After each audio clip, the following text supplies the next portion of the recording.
Israel की sky scraper पर क्या हो रहा है, इसको समझने के लिए सबसे पहले आप ये वीडियो देखिए। ओम नमो भगवते हयग्रीवाय, ओम नमो भगवते हयग्रीवाय, ओम नमो भगवते हयग्रीवाय। ओम मृत्यवे नमः, ओम मृत्यवे नमः, ओम मृत्यवे नमः, ओम मृत्यवे नमः। ओम गोविंदाय नमः, ओम गोविंदाय नमः, ओम गोविंदाय नमः, ओम गोविंदाय नमः। ओम भ्रम भैरवाय नमः, ओम भ्रम भैरवाय नमः, ओम भ्रम भैरव। ओम नमो भगवते हयग्रीवाय, ओम नमो भगवते हयग्रीवाय, ओम नमो भगवते हयग्रीवाय। आयवत्तदेवो भस्मविता प्रार्पयतु श्रेष्ठतमाय कर्मणि हरिः ओम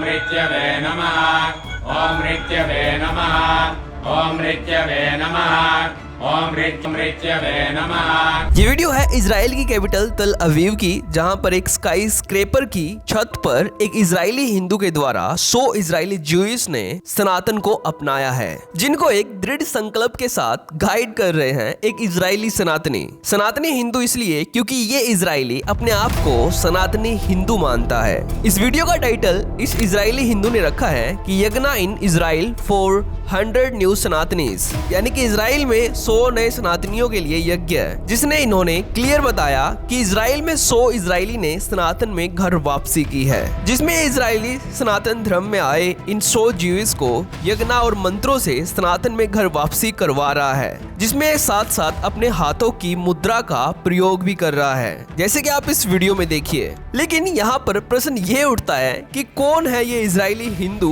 जो इजरायली कैपिटल तल अवीव की एक स्काई स्क्रेपर की छत पर 100 ज्यूइश को सनातन में घर वापसी करवा रहा है, और इजराइल में सनातन को लेकर इनका लक्ष्य क्या है और क्यों ये इजराइल ज्यूइश को हिंदू बना रहा है, तो चलिए जानते हैं। तो देखिए, इनका नाम है कृष्णा कृपा दास, जो जन्म से एक इजरायली ज्यूइश है, लेकिन इन्होंने बचपन से ही भारत के मायापुर में सनातन के गुरुकुल में वैदिक शिक्षा प्राप्त की और एक हिंदू ब्राह्मण का जीवन अपनाया। Have you ever heard of an Israeli Brahmin bodybuilder living in India? I was born in Israel to my devotee parents, and at 10 I moved to India to study in a Vedic traditional Gurukul. That's where I learned Brahminical culture, Vedic mantras, yajnas and philosophy. In Gurukul we woke up at 2 a.m. every morning, performed 2 yajnas every single day in the morning and in the evening. This special training in this traditional Vedic Gurukul made me the best version of myself and prepared me for life. Now I perform yajnas, chant mantras and make videos like this to inspire you to take up Sanatan Dharma. जो अब Israel में Jewish को सनातन धर्म में घर वापसी करवा रहा है, और जहां से कृष्णा कृपा दास एक ज्यूइश के साथ साथ हिंदू ही नहीं बल्कि एक सनातनी हिंदू बने, उस जगह का नाम है मायापुर गुरुकुल, जो वेस्ट बंगाल के मायापुर में स्थित है, जहां पर हजारों विदेशी बच्चे सनातन के वैदिक ट्रेडिशन की शिक्षा प्राप्त करते हैं गुरुकुलम स्टाइल में। और इनकी एक विशेष बात यह है कि इन्होंने एक ब्राह्मण का जीवन अपनाने के साथ साथ ही ये बॉडी बिल्डिंग भी करते हैं प्योर वेजिटेरियन डाइट के साथ। I was born a Sanatani in Israel and moved to India 17 years ago. Since the age of 17, I've been lifting weights consistently, and in 2023, I won 5th place in a professional bodybuilding competition in Calcutta. You exercise 6 days a week and there's a lot of muscle tension in your body, and to get rid of that tension, massage is really healthy.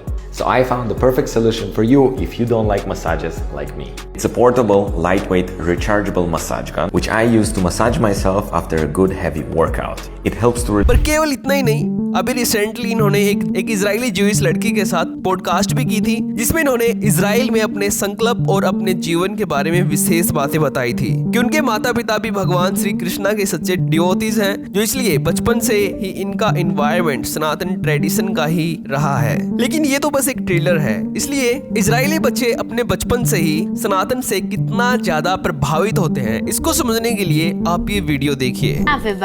כל הטירוף הזה שהם חיו בתוכו, אני מאוד מבינה את המקום הזה שהם חיפשו את השקט שלהם. עמים באו והלכו ודתות באו והלכו, אבל ההודים עם הפילוסופיות האלה, אלפי שנים הם שם. איך זה? נראה לי שזה איחד אותם, שכולם האמינו בזה.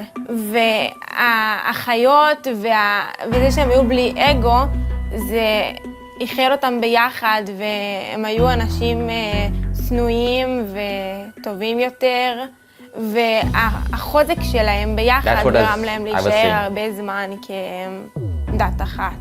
אתה רואה גם את ההייטק ואת הטכנולוגיה ואת המפעלים. ये video है Israeli media की, जिसमें Israeli media ने 5 Israeli बच्चों को invite किया हिंदुओं के बारे में कुछ गहरे और महत्वपूर्ण प्रश्न करने के लिए। तो सबसे पहले इस इजरायली एंकर ने इन बच्चों से ये बहुत ही गर्व से पूछा कि जब मैं आपसे भारत के हिंदू धर्म की आध्यात्मिकता के बारे में पूछता हूँ तो आपको इसके बारे में क्या लगता है और आप इसके बारे में क्या सोचते हैं? क्या हमें इससे कुछ सीखने की जरूरत है और क्या हम अपने जीवन में भारत की इस आध्यात्मिकता से वंचित हैं? तो इनके इस प्रश्न के बाद इन 5 इजरायली बच्चों ने एक साथ ये कहा कि हाँ, हमें भारत के हिंदू कल्चर से बहुत कुछ सीखने की जरूरत है। लेकिन इन इजरायली बच्चों से हिंदुओं के बारे में और गहराई से पूछने के लिए यहाँ पर ये इजरायली एंकर सनातन धर्म की आध्यात्मिकता पर एक बहुत ही गहरा और प्रभावी उदाहरण देता है, जिसमें ये इनसे कहता है कि क्या आपने दुनिया के सबसे फेमस बैंड बीटल्स के बारे में सुना है, जिसको चलाने वाले सभी स्टार्स भारत में आकर हिंदू बन गए थे। ये सबसे खास बात है कि ये सब कैसे हुआ था। तो तभी इनके इस उदाहरण पर ये इजरायली बच्चे कहते हैं कि हाँ, हमें पता है कि ये कैसे हुआ था, हमने इसके बारे में पढ़ा है। परंतु यहाँ हिंदुओं और सनातन की महानता को दर्शाने के लिए इस इजरायली एंकर ने इन बच्चों से एक बहुत ही महत्वपूर्ण प्रश्न कर दिया और कहा कि दुनिया में अलग अलग राष्ट्र और धर्म आए और गए, लेकिन भारत में सैकड़ों आक्रमण होने के बावजूद भी भारतीय सैकड़ों हजारों वर्षों तक अपने धर्म पर टिके रहे। तो क्या आप जानते हैं कि उन्होंने इसे कैसे बचा कर रखा है? तो यहाँ पर एक बैठी दूसरी इजरायली लड़की ने इसका जवाब दिया और कहा कि मैं सोचती हूँ कि भारतीय हिंदुओं को उनका धर्म संगठित करके रखता है, क्योंकि उनकी इसमें आस्था है। यहाँ तक कि जानवरों में भी उनकी गहरी आस्था है और भारतीय हिंदू ईगोलेस होते हैं। यही सब चीजें वे अपने कल्चर को पीढ़ी दर पीढ़ी बचाते आए हैं, ऐसा मेरा मानना है। लेकिन केवल इतना ही नहीं, ये तो बस एक ट्रेलर था। कहानी में मजा तो तब आया जब इस इजरायली एंकर ने बच्चों को ये कहा कि ऐसा नहीं है कि भारत के हिंदू केवल अपने आध्यात्मिक जीवन में ही विकसित हैं, बल्कि वे दुनिया में अपने high tech and powerful military weapons and technology बनाने में भी समर्थ हैं, क्योंकि उन्होंने अपने हिंदू कल्चर को छोड़े बिना टेक के साथ रहना भी सीखा है। इसलिए वे अपने कल्चर और टेक को साथ साथ लेकर चलते हैं। तो क्या आपने इस पर ध्यान दिया? तो इस पर एक दूसरा इजरायली बच्चा कहता है कि हाँ, ये सही है, ये वही चीज है जो भारतीय हिंदुओं की मुझे सुंदर लगती है कि वो अपने कल्चर के साथ विकास करते हैं, वे चीजों को बनाते हैं, नई चीजों के बारे में सोचते हैं, क्योंकि बहुत ही कम लोग नोटिस करते हैं कि वे अपनी आध्यात्मिकता के साथ डेवलप करते हैं और उनकी आत्मा उनको कुछ न कुछ नया खोजने के लिए प्रेरित करती है। तो अगर आपको ये वीडियो इंपॉर्टेंट लगती है तो इसको अपने रिलेटिव्स के साथ शेयर करना। तो आज की इस वीडियो में इतना ही। तो थैंक्स फॉर वॉचिंग।